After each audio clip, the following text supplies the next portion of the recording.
Hello everyone, I'm Cloud and welcome to Anime No Mi. In today's video we'll talk about the devil fruit abilities of each member of the Straw Hat Pirates and what their possible awakenings would be. After all the hints in the manga that soon not only Luffy but some of his crew can also awaken their powers, and I already count on your help to leave your like in the video to support the channel. I also hope you subscribe if you're still new here and leave your comments saying your opinions and what the next videos you want to see here on the channel. Now let's go to the video. Guys, let's start by talking about Brook, the musician of the pirate crew. As you all know, he ate Yomi no Mi. This is a paramecia type fruit that allowed his soul to return to the world of the living and inhabit his body again after he lost his life. This allows him to be able to remain in his own body after the end of his life, but in Brook's case, because he was slow to find his body, upon finding it he had already decomposed into a skeleton by the time his soul found the way back to him. But even with all that, he can still even perform all the functions he was capable of when his body still had flesh and muscle. In fact, being a skeleton still created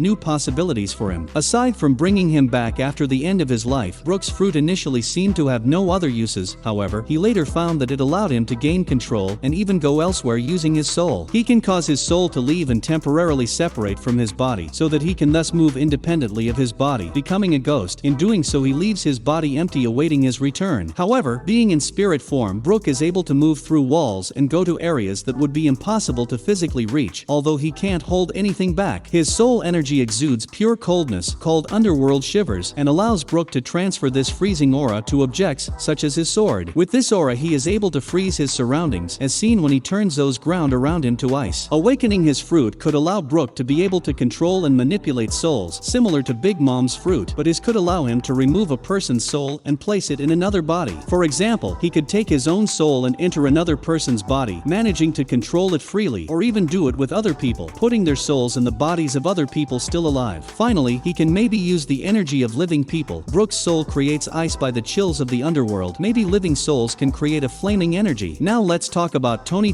Chopper, the crew's doctor. Chopper is a reindeer who ate Hito no Mi, a devil fruit that gave him the ability to transform and reason like humans. This Zoan-type fruit, in addition to making him have some human characteristics, also allows him to create multiple transformations with several new abilities, each new transformation focused on an attribute to use on certain occasions. Starting with his walk point, this is Chopper's true form, useful for general walking. In this way your sense of smell is more acute. As a result, Chopper often makes use of his default form for the purpose of following clues, however certain odors seem horrible to your nose. Chopper also has brain point. He can analyze the enemy's weak point in this transformation. This is also the way that makes him think better, as he can use both human intelligence and Rena sensitivity at the same time. The heavy point gives him a big, strong, and tall form, and with this transformation, Chopper gains superhuman strength. When he used this form against Luffy and Sanji, Chopper was able to knock out both Straw Hats at the same time, demonstrating his incredible strength. When he used this form against Luffy and Sanji, Chopper was able to knock out both Straw Hat Pirates at the same time, demonstrating his incredible strength. He also has the horn point, which makes his front legs bulkier and his horns become longer and sharper, as well as his guard point, which makes the Chopper's fur to grow long and become a shield. But the most powerful form of Chopper is Monster Point. In this form he gets very big, besides gaining incredible strength, able to easily defeat several enemies around him. Chopper's transformations already practically make his fruit awake, as he has acquired many different transformations that normally his fruit would not offer to another user. He did all this through a lot of research, so it would practically be hard to think of an interesting awakening for him. An interesting possibility of what his awakening could be is that Chopper actually becomes able to transform himself into a human, managing to camouflage himself in front of people. But in that case, even in human form he might be able to use his abilities and partially transform his body to attack. How to transform just your hand to be able to punch your opponents, or even transform just his legs, increasing his speed, or allowing him to deliver powerful kicks. Now let's talk about Nico Robin. She is the archaeologist of the Straw Hat Pirates, and as we know, she ate Hana no Mi, a devil fruit of the paramecia type. The fruit allows her to produce her body parts on any surface she wishes, including her own body, other characters' bodies, and also objects, allowing her to create copies of her body parts or even a full replica. However, parts of her replicated from her are considered an extension of her own body, and if they are injured she feels the pain in her real body. Robin is also smart and skillful enough for her to know how to use her powers in the most effective and efficient way. Her attacks impede all movement, immobilizing her opponent's body completely. Although she is very powerful, initially she had few attacks, but now she can use her power in an offensive way, such as hitting her opponents with blows strong enough to destroy them, or even creating gigantic replicas of her body to cause great damage. damage. She can also use her ability for a number of support functions, such as forming a net to rescue her falling friends or forming a large number of arms and creating wings, giving her the ability to fly for a long time. Her main advantage of powers is her ability to directly create her body parts in a person's body, making her extremely effective in restraining their actions, even destroying them as demonstrated by her many times. It also reduces the reaction time needed to capture someone, as her attacks appear directly on her opponent's body. Robin once said that strength and speed mean nothing to her. Robin showed a lot of strength by defeating strong enemies. Before the time skip, One Piece author Oda stated that she can only create her body parts at a distance of 200 Hannes. Fans often get confused about what he meant by that. After all, many believed that this meant she could only create 200, but this is false. After the time skip, she revealed to us to be able to create at least 1,000 arms. However, it is quite visible that she needs to be aware of the position of another object or person to attack them, or rather 200 Hannes away from where she is located. After the time skip, she was able to take her devil fruit powers to an entirely different level, making clones of herself, increasing the number of created body parts she can control, including controlling size. She also demonstrated the ability to restrain stronger opponents, using a combination of giant attacks, as well as small attacks at the same time. In addition, she can use the parts she creates to destroy many enemies at once, crushing them with giant legs or crushing them with giant hands. A good awakening to her powers is perhaps an increase in power that was recently shown, her Demonio Fleur form, where she creates a gigantic transformation of herself, but also creating in that form demon aspects, achieving great strength, capable of easily beat even a Tobarapo. Maybe she can even create other people's body parts, replicating the powers of her opponents into their clones. That is, she duplicates a part of her body and transforms it into someone else. And now finally let's talk about Luffy, the captain of the Straw Hat Pirates. As we know, Luffy ate Goma Goma no Mi, a paramecia-type devil fruit that turned his body completely into rubber. The powers of this fruit were used by Luffy in various ways. He varies the combination of blows according to the skills of the opponent he is fighting. He often starts a fight without thinking, attacking his enemies several times with quick punches and strong. He also developed, after several trainings, new forms of combat that greatly enhance his physical abilities, adapting new transformations while manipulating his elastic body. Currently he has 3 gears, being them Gear 2nd and Gear 3rd, that allow him to momentarily increase his strength in combat. After the time skip, he learned to use Haki in conjunction with the powers of his devil fruit, in addition to having more control over his transformations. Through training during the time skip, he created the Gear 4th, which has 3 forms that he can use during combat, each for a specific occasion, to be able to deal great damage to his enemy, withstand damage, or even gain great speed. Imagining an awakening for the Goma Goma no Mi is quite difficult, as there are several possibilities for how Luffy's fruit will evolve. There is a possibility that he can turn everything around him into rubber, similar to the awakening of Doflamingo's fruit. Luffy could even be able to stretch his body freely, managing to increase the size of his body, or the need to send air into a certain part of the body to swell. Also, many believe that he will change the type of rubber that is represented by his devil fruit, thus achieving a more elastic and more resistant shape, which would allow him to have much more versatility in his attacks, making them less predictable and more dynamic, thus surprising his enemies with powerful blows. There is also the possibility that the Goma Goma no Mi could even give Luffy the ability to erase, be it a person, object, or even time, living up to the name of its fruit, and being the most important fruit for the events of the Void Century. There are several possibilities to awaken, but now I want to know what you think about it. What skills would you like the Straw Hat Pirates to get after they manage to awaken your devil fruit? Leave your opinion in the comments. Thanks to all of you for watching the video to the end. I hope you enjoyed the content and information in today's video. We hope that we will always continue together talking about the news of the anime and the manga, so comment your doubts, news, or what you think will happen in the anime in the future. Also comment on the new videos you want to see here on the channel. We'll see you again in the next video. I'll wait for you here. Bye.